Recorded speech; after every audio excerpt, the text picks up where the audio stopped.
మన ప్రభువును రక్షకుడైన యేసుక్రీస్తు నామములో మీ అందరికీ నా హృదయపూర్వకమైన వందనాలు. Praise the Lord. హల్లెలూయా.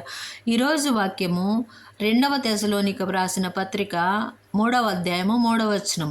అయితే ప్రభువు నమ్మదగిన వాడు, ఆయన మిమ్మును స్థిరపరిచి దుష్టత్వం నుంచి దుష్టుడి నుంచి కాపాడును. అదే తెస్సలోనిక పత్రిక 3వ అధ్యాయం 5వ వచనంలో, దేవుని అందలి ప్రేమయు క్రీస్తు చూపిన ఓర్పును మీకు కలుగునట్లు ప్రభు మీ హృదయములను ప్రేరేపించునుగాక. Praise the Lord. హల్లెలూయా. దేవుని కలిగి మనము జీవిస్తే, ఆయన కృపా మహదేశ్వర్యంలో మనము నిలిచి ఉంటే, ఆయన ఓర్పు సహనం మనకు వస్తుంది. ఎక్కడ కంగారు పడకుండా, ఎక్కడ అవధేయత లేకుండా ప్రతి విషయంలో దేవుడు మనల్ని స్థిరపరిచి బలపరిచి ఆయన కృప కొరకు మనల్ని కనిపెట్టు వాళ్ళగా ఆయన కృప చూపుతాడు. ప్రతి విషయంలో ఆయన మనకి సరిపోయిన దేవుడు. Praise the Lord. హల్లెలూయా.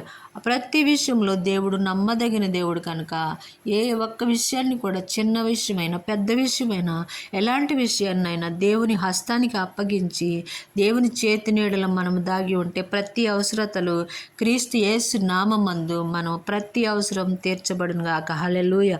అట్టి కృప దేవుడు మనకు అనుగ్రహించును గాక. ఆమేన్.